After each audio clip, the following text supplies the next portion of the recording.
Program Studi Akuntansi Fakultas Ekonomi Universitas Galuh Ciamis.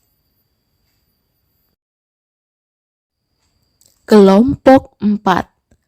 Tugas mata kuliah Sistem Informasi Akuntansi.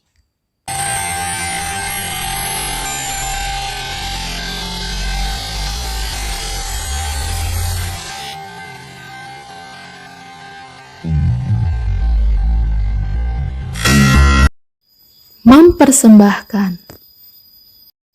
dokumentasi Sistem Informasi Akuntansi.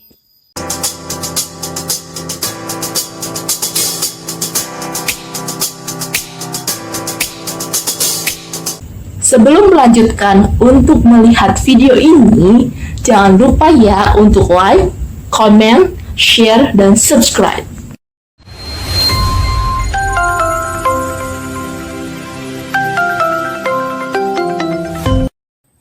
Assalamualaikum warahmatullahi wabarakatuh. Salam sejahtera bagi kita semua. Hai, kami mahasiswi dari Program Studi Akuntansi Fakultas Ekonomi Universitas Galuh Ciamis. Di sini, kami akan menyampaikan materi mata kuliah Sistem Informasi Akuntansi mengenai dokumentasi Sistem Informasi Akuntansi. Terlebih dahulu, perkenalkan, nama saya Anissa. Nomor induk mahasiswa 34031802224, kelas akuntansi H, Program Studi Akuntansi, Fakultas Ekonomi, Universitas Galuh Ciamis. Di sini, saya akan menyampaikan dua submateri. Submateri yang pertama adalah pengertian dokumentasi Sistem Informasi Akuntansi. Submateri yang kedua adalah penggunaan teknik-teknik sistem. Submateri yang pertama, pengertian dokumentasi Sistem Informasi Akuntansi. Dokumentasi merupakan narasi, bagan alir, diagram, dan penjelasan tentang cara kerja sebuah sistem.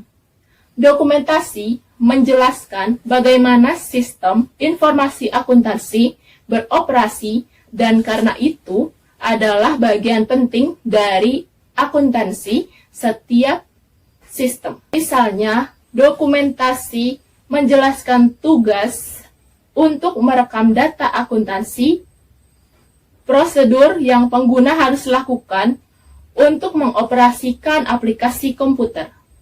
Langkah-langkah pengolahan yang AIS Accounting Information System ikuti dan arus logis dan fisik dari data akuntansi melalui sistem. Ada beberapa alasan mengapa sistem perlu didokumentasikan untuk merancang atau membuat sebuah sistem.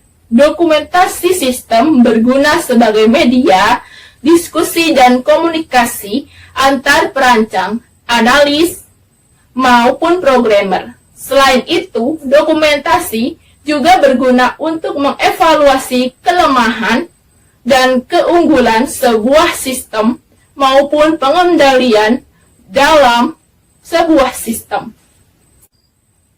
Pihak yang berkepentingan dengan evaluasi sistem. Yang pertama adalah analis sistem. Pada saat si analis sedang mengevaluasi sistem lama yang sudah berjalan. Dan yang kedua adalah auditor, baik auditor internal maupun auditor eksternal. Auditor laporan keuangan hanya dapat melakukan audit jika data laporan keuangan sebuah perusahaan dapat dipercaya, yang berarti dihasilkan dari sistem informasi akuntansi yang memang andal. Submateri yang kedua, penggunaan teknik-teknik sistem. Yang pertama, penggunaan teknik sistem dalam auditing. Lazimnya, audit dibagi menjadi dua komponen dasar. Antara lain, komponen audit yang pertama biasanya disebut dengan audit interim. Audit interim bertujuan untuk menaksir seberapa jauh struktur pengendalian internal suatu organisasi. Komponen audit yang kedua adalah audit laporan keuangan. Audit laporan keuangan melibatkan pengujian substantif. Pengujian substantif merupakan verifikasi angka dalam laporan keuangan secara langsung. Evaluasi pengendalian internal auditor membutuhkan teknik untuk memecah tugas antar personel atau departemen. Flowchart, analisis, flowchart dokumen, dan diagram distribusi formulir dapat digunakan oleh auditor untuk menganalisis distribusi dokumen dan disajikan dalam bentuk kolom-kolom untuk mengelompokkan peran pemrosesan yang dilakukan oleh setiap entitas. Pengujian kepatuhan seorang auditor menjalankan pengujian kepatuhan untuk mengkonfirmasi eksistensi, menilai efektivitas, dan mengecek pelaksanaan pengendalian internal. Oleh karena itu, auditor perlu memahami teknik sistem yang biasanya digunakan untuk mendokumentasikan sistem informasi seperti input, proses, output, diagram hierarki, flowchart program, diagram alur data logika, tabel keputusan, dan metode matriks. Kertas kerja merupakan catatan mengenai prosedur dan penyajian yang dilakukan dalam proses audit. Informasi yang diperoleh dalam pelaksanaan audit dan simpulan yang ditarik dari hasil audit. Kertas kerja ini dibuat dan disimpan oleh auditor. Yang kedua, penggunaan teknik sistem dalam pengembangan sistem. Proyek pengembangan sistem biasanya terdiri dari 3 fase, yaitu analisis sistem, desain sistem, dan implementasi sistem. Personel pengembangan sistem mencakup analis sistem, perancang sistem, dan programmer. Implementasi sistem mencakup pengujian solusi sebelum implementasi, dokumentasi solusi, serta tinjauan terhadap sistem yang saat sistem mulai dioperasikan untuk memastikan bahwa sistem yang dirancang berfungsi sebagaimana mestinya. 3 fase dalam proyek pengembangan sistem antara lain, yang pertama, analisis sistem. Analisis sistem melibatkan pengumpulan dan pengorganisasian fakta. Teknik sistem yang berguna untuk menganalisis informasi adalah diagram alur data logika dan flowchart analitis. Yang kedua, desain sistem. Desain sistem melibatkan penyusunan cetak biru sistem secara lengkap dan utuh. Teknik sistem seperti diagram input, proses, output, diagram HIPO, flowchart, program, tabel keputusan, dan lain sebagainya. Digunakan secara ekstensif untuk mendokumentasikan perancangan sistem. Yang ketiga, implementasi sistem. Implementasi sistem merupakan penerapan desain yang telah dibuat. Aktivitas yang biasanya mencakup dalam implementasi adalah pemilihan dan pelatihan personel, pemasangan peralatan komputer dan infrastruktur, desain sistem secara detail, penulisan dan pengujian program komputer, pengujian sistem, pembuatan standar, dokumentasi, dan konversi file dari sistem lama ke sistem baru. Sekian sub-sub materi yang dapat saya sampaikan. Terima kasih atas perhatiannya. Sampai jumpa. Sub-sub materi selanjutnya akan disampaikan oleh rekan saya yang bernama Winnie Yuliawati. Assalamualaikum warahmatullahi wabarakatuh. Perkenalkan, nama saya Winnie Yuliawati dengan nomor induk mahasiswa 34030180229. Di sini saya akan melanjutkan materi setelah rekan saya, yaitu mengenai teknik-teknik sistem beserta contoh simbol-simbol yang digunakan. Flowchart. Flowchart merupakan teknik sistem yang paling sering digunakan. Flowchart merupakan diagram simbol yang menunjukkan arus data dan tahapan operasi dalam sebuah sistem. Yang pertama yaitu mengenai bagian arus atau flowchart. Flowchart digunakan baik oleh seorang auditor maupun oleh personal sistem. Pemakaian yang luas ini memicu perlunya keseragaman simbol dan konvensi yang digunakan. Simbol-simbol ini terkait dengan fungsi dasar pemrosesan data. Simbol khusus yang digunakan untuk menggantikan simbol dasar guna memberikan informasi tambahan, simbol input, simbol proses, simbol garis lurus, dan simbol anotasi. Yang kedua yaitu mengenai bagian arus analitik, dokumen, dan distribusi formulir flowchart analitik. Flowchart dokumen dan diagram distribusi formulir dapat digunakan untuk menganalisis distribusi dokumen dalam sebuah sistem.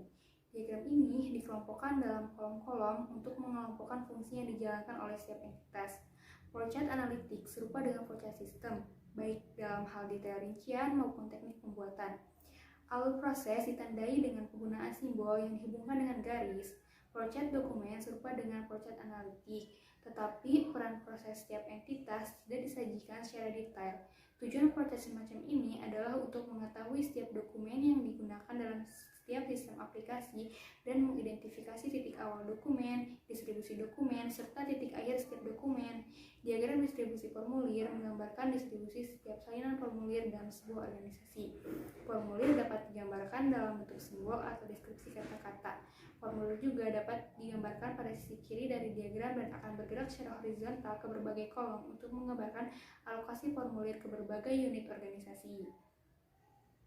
Untuk yang ketiga yaitu mengenai bagian arus sistem dan program bagian arus sistem yang digunakan baik oleh auditor maupun ahli sistem. Bagian arus sistem mengidentifikasikan keseluruhan atau garis besar aliran operasi dalam sistem. Dalam bagian arus sistem, penekanannya adalah pada media dan fungsi pemrosesan, bukan pada fungsi pemrosesan yang rinci. Bagian arus program digunakan oleh staf atau ahli pengembang sistem. Bagian arus program atau bagian arus blok menguraikan fungsi pemrosesan yang lebih rinci dibandingkan dengan bagian arus sistem. Bagian arus sistem berhubungan dengan fase analisis dalam proyek sistem, sedangkan bagian arus program berkaitan dengan fase perancangan.